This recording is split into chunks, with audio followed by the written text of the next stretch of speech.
যেহেতু ইতালি বিশ্বকাপ খেলতেছে না, তো এবার নরওয়ে ওয়ার্ল্ড কাপ কিন্তু নিয়ে যেতে পারে। কি অবাক হচ্ছেন? হ্যাঁ, অবাক হয়েন না ভাই। একটু ইতিহাসটা ঘাটেন।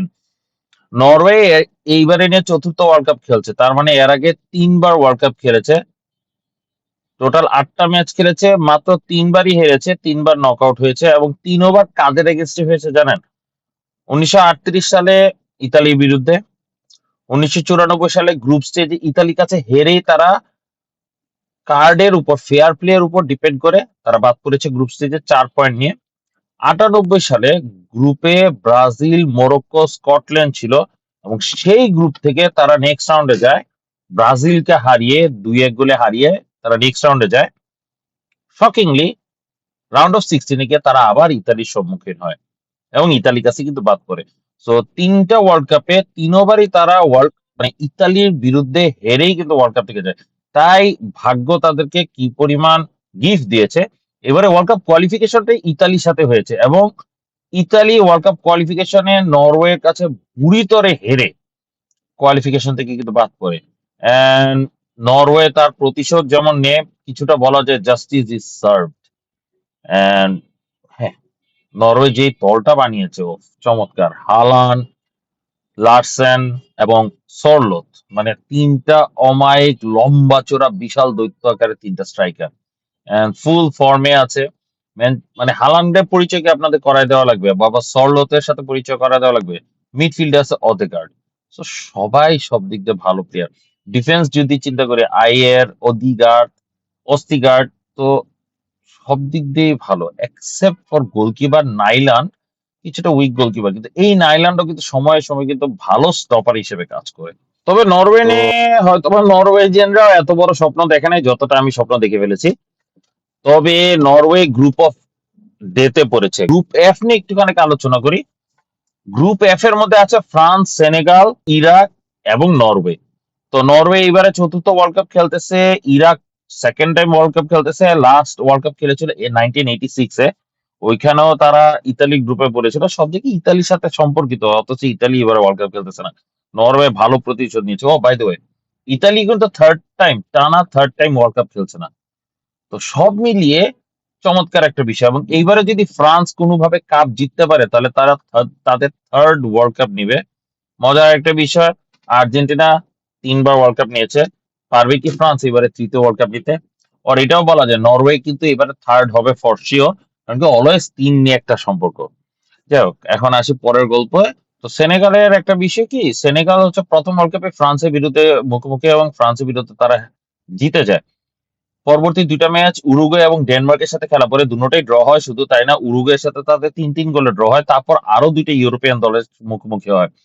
নেক্সট রাউন্ডে তারা সুইডেনের বিপক্ষে যায়, এবং মানে এডিশনাল এক্সট্রা টাইমে গিয়ে 104 মিনিটে গোল করে গোল্ডেন গোল দিয়ে সুইডেনকে হারিয়ে দেয়। এক এক গোলে পুরো ম্যাচটা শেষ হয়, তারপরে গোল্ডেন গোলের মাধ্যমে সেনেগাল জিতে। ভাগ্যের পরিহাস এইখানেই। সেইবারের চমক তুর্কি যে থার্ড হয়, তো এখানেও তিন। তো তুর্কিও কিন্তু থার্ড ওয়ার্ল্ড কাপ খেলছে। যাই হোক, ওটা বাদ, ওটা পরে গল্প করি।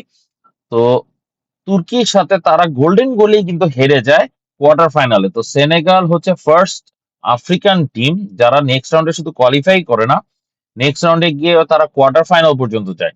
And for the first time কোনো একটা আফ্রিকান নেশন ফার্স্ট ম্যাচেই পূর্ববর্তী চ্যাম্পিয়ন দলকে হারায়। এর আগেও আলজেরিয়া নেক্সট রাউন্ড কোয়ালিফাই করে ডেবিউ ডেবিউ ওয়ার্ল্ড কাপে, কিন্তু কথা হচ্ছে কোয়ার্টার ফাইনালে কিন্তু এর আগে কেউ যেতে পারে না। তো এইবারে সেনেগাল কি করে, এটা একটা বড় বিষয়। ইউরোপিয়ান দলের বিরুদ্ধে সেনেগাল ভালোই রেজাল্ট করে, কারণ কি এরপরও তারা পোল্যান্ডকে 2018 সালে গ্রুপে হারায়। আনফর্চুনেটলি জাপানের সাথে ড্র করে এবং লাস্ট ম্যাচ কলম্বিয়ার কাছে হেরে যায়। তখন যেটা হয়, 4 পয়েন্ট নিয়ে তারাও আরেকটা দল নরওয়ের মতো 4 পয়েন্ট নিয়ে গ্রুপ থেকে এক্সিট করতে হয়। এখানেও ফর দ্য ফার্স্ট টাইম কার্ডের উপর, মানে ফেয়ার প্লের উপর ডিপেন্ড করে জাপান থ্রু হয়, সেনেগাল বাদ পড়ে যায়।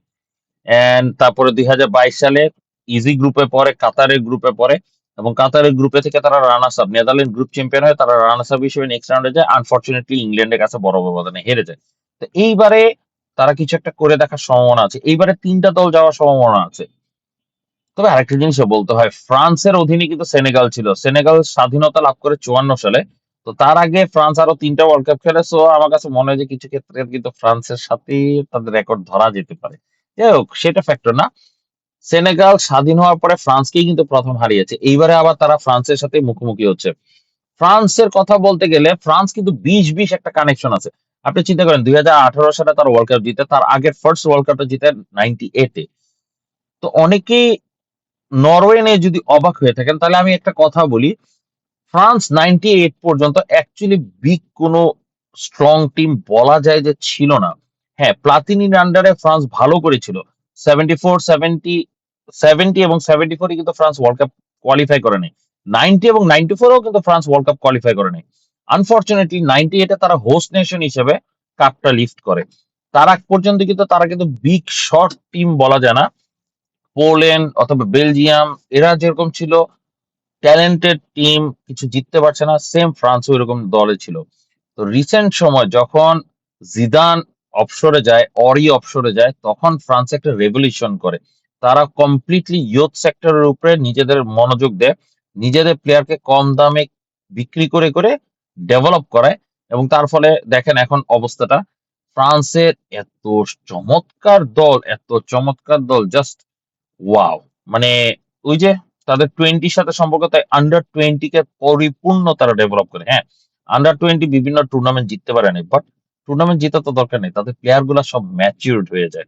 এবং ম্যাচিউরড হওয়ার পরে যেটা হয়, 30-র আগে প্লেয়ার গুলা শেষ, বাট অ্যাচিভমেন্ট তো হয়ে যাচ্ছে। এমবাপ্পে চিন্তা করেন 18-এর সময় কিন্তু ওয়ার্ল্ড কাপটা জিতে, 2018-এ 18 বছর বয়সে কিন্তু তারা ওয়ার্ল্ড কাপটা জিতে। So France obviously without any doubt hot favourite. ফ্রান্সের তৃতীয় যদি দল থাকে, সেই দলও কিন্তু ওয়ার্ল্ড কাপের জন্য হট ফেভারিট। এবারে ফ্রান্স এতটা শক্তিশালী দল, এবং অপোনেন্ট হিসেবে নরওয়ে কিন্তু কম শক্তিশালী দল না। নরওয়ে প্রচন্ড শক্তিশালী, এবং নরওয়ে এইবারে কোয়ালিফিকেশনে 33টা গোল করেছে।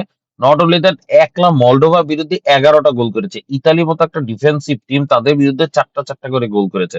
সো নরওয়ে কিন্তু এইবারে জাস্ট ওয়ার্ল্ড কাপে যাচ্ছে, তারা অবশ্যই গোল দিবে, এবং তাদের এগেনস্টে যেই পজিশন বেস ফুটবল খেলতে যাবে তাদেরকেই কিন্তু গোল দিবে। তো নরওয়ের সলবাক্কেন ওদের মানে কোচ, সলবাক্কেনের মেইন ট্যাকটিক্সটাই হচ্ছে they invite you in and the counter attack. এবং কাউন্টার অ্যাটাক করতে গিয়ে যখন সামনে হালান থাকে, একটা টার্গেট ম্যান, এত বড় টার্গেট ম্যান, এন্ড সরলোট প্রচন্ড স্পিডি, তো এরা যখন থাকে তখন আসল কথা না, ডিফেন্ডার গুলো সব বাচ্চা হয়ে যায়। এবং এই কারণে নরওয়ে নিয়ে আমার এক্সপেকটেশনও বেশি। তবে ইরাক একটা আনএক্সপেক্টেড খেলা দেখাইতেও পারে, কারণ কি ইরাককে নিয়ে কেউ এক্সপেক্ট করছে না। আর 3 নম্বর বিষয় হচ্ছে সেনেগাল আফ্রিকান নেশন, প্রতিবারই আফ্রিকান নেশন একজন ঝলক দেখায়, বাট কেন জানি হাঞ্চ আসতেছে না যে এই সেনেগাল সেই সেনেগাল হতে পারবে। তারপরও দেখা যাক, ফ্রান্সের সাথে তাদের ইতিহাস ভালো। তো এখানেই রাখলাম, দেখা যাক, স্বপ্ন যেরকম দেখেছি, দেখা যাক না কতটুকু স্বপ্ন বাস্তবায়িত হয়। তবে নরওয়ে যদি জিতে, আমি মনে করি না কেউ কষ্ট পাবে, সবাই খুশিই হবে। এখানেই রাখলাম। আসসালামু আলাইকুম।